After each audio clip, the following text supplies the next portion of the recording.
necromancers. Good day to you, partner. I'm Guy, and I can already tell that I'll be your best friend in this forsaken camp.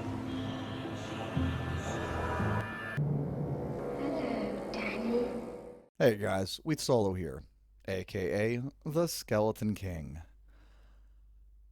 This is kind of well, no, it's well, okay. So TDL sent me a video and his gear is actually like pretty good. I'd actually call it mid game. Yes, there's some Vexes, some Ist. There's some gear that may be worth something at some point. But nothing special, right? But the thing is, for PD2, you could maybe even call this not even quite mid game. The Merc gear is pretty good as well. And, he's got a silence rune word. That's how he's getting thorns. The silence is just so he can use an offhand, which just, quality of life. So his offhand is going to be a Collins for Vigor because Vigor is always so good.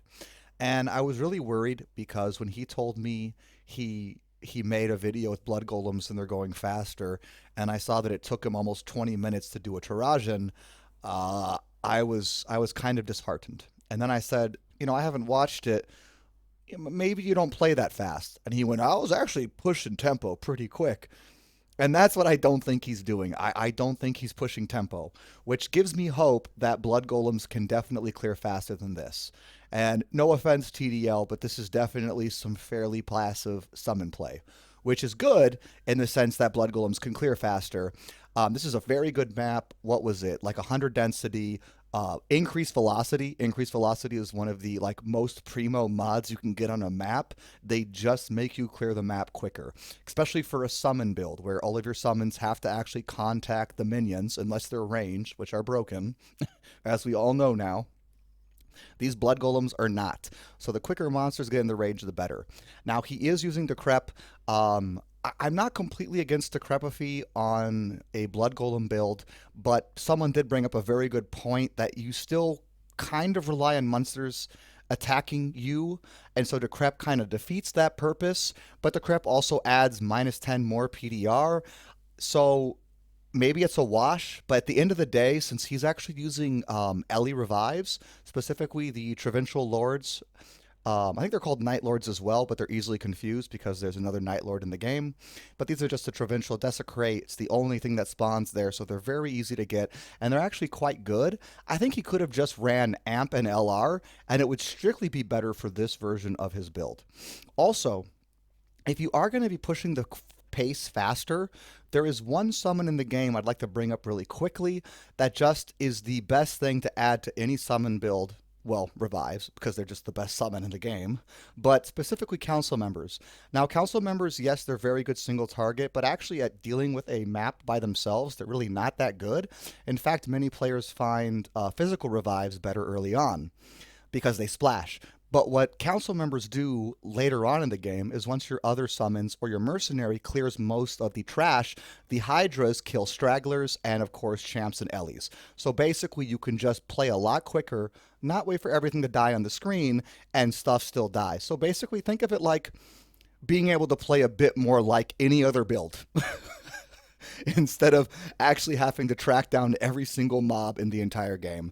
That's actually one of the biggest reasons why I hope council members never get removed from the map, from the revive pool, turned into something like a Mane of Destruction, which you can't revive, or some other fix. Just because they provide you something that no other summon in the game can, which is just being better. Anyways, but the Travelords are actually really, really good. Trust me. They're just, it's like their meteor might miss enemies and stuff. They're just way less consistent, but they're super, super solid. And in fact, I've actually thought before that super budget, they might be better than Council, just because they help do a little more AoE, which you're really lacking early on. So moving on about this build in particular and how I'd play it quicker. For one, maybe drop the crep. I think that's up to you. Obviously, PDR is nice, but you kind of do rely on the open wounds damage. Just go Amp and LR, especially if you're running elemental revives. Again, you could just go more points in the Blood Golem. I'm not sure how effective that would be, and if you did go more into Blood Golem, I'd probably just max Amp. Besides that, everything looks fine. I mean, his gear can be more fine-tuned, but until we try to make this end game, I don't think anybody should waste more runes than what TDL did on this build right here. His revives ran out. God, what's his plus skills? Oh, he's just got 1 point revives? No, he has more than that. Okay, it might not be max. I don't think he's got 8.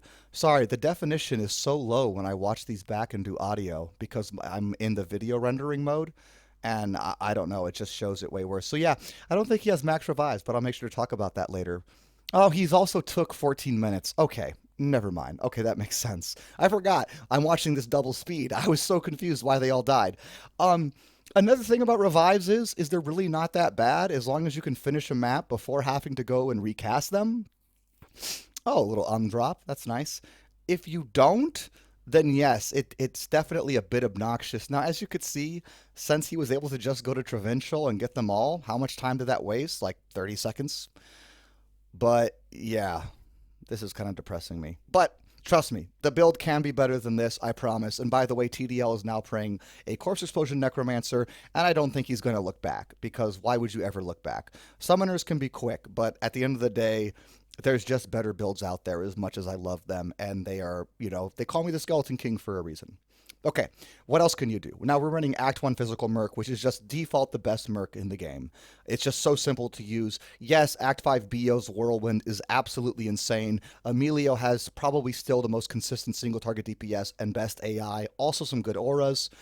And Act 3 Merc Prayer is actually better budget DPS than Act 1, just more consistent as well, with a slow and some passive healing. But there's another guy, also fire, just a little shout out because cleansing is actually kind of low-key OP, called Act 3 Holy Shock.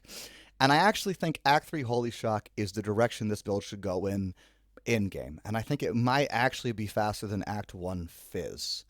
Now, I might work on that at some point to try to see what's the best Merc for this build between Act 3 Holy Shock or Act 1 Physical.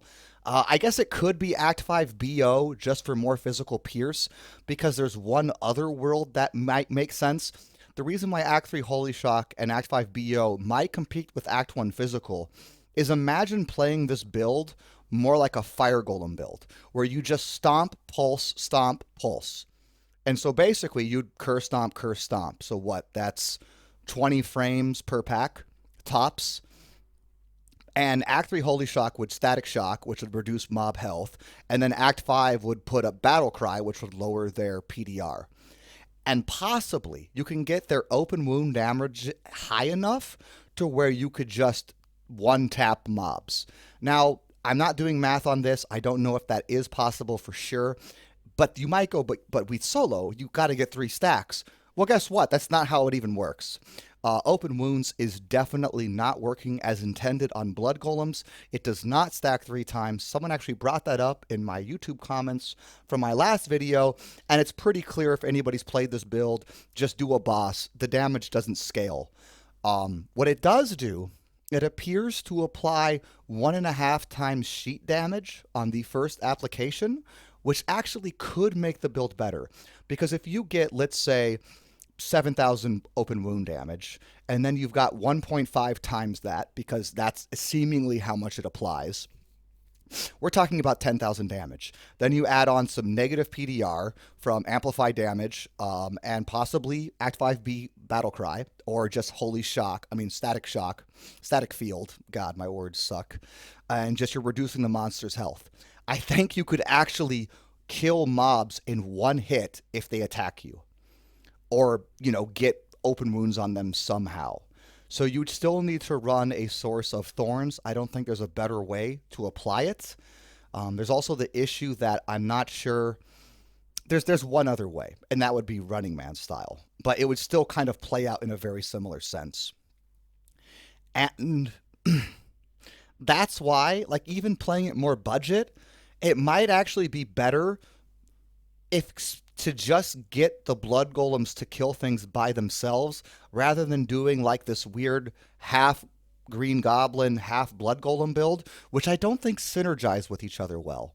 But at the end of the day, I'm not going to say TDL was wrong, because Green Goblin is just Act 1 physical Merc is just that good. Just throw her on anything and she's better. By the way, I'm not sure why he didn't kill the boss on the first attempt, but here he is now going ahead and finishing it off. This is at normal speed, which looks like so bizarrely slow. And you can see that it actually kills a boss pretty well, especially once the ads are dead. I'm surprised his poison res is so high because he's taking almost no damage. By the way, the laying of hands is a nice touch on the Act 1 Merc. Those holy bolts really help keep everything alive, including yourself. And since every single magic arrow can proc, it procs a shit ton. So the boss is dead. We're going to go ahead and see his skills real quickly in gear. And there's nothing else to talk about really except, again, hardly mid-game gear. Like not even a cord demon machine, right? A Tall Rasha's helmet, nothing to talk about. What's more important is I did get the dummies working, so I will be doing DPS checks soon. I've got a request for sacrifice, archers, Act 3, Holy Shock, specifically with Dream. And so I'll try to be getting those out as soon as possible. I also want to do a map with Pacifist Doodoo and Brand Necromancer, Innocence. And so, oh my god, like, see, plus 18 skills. I don't even know if I'd call that mid-game, to be honest. And yes, it was 7. I was like, there's no way that's max revives. Anyways, I'm still... What is one of the best seasons to play Necromancer? I'm sorry I can't play more, guys. I've been really stressed out. Skelly King out. GG. Come play with us.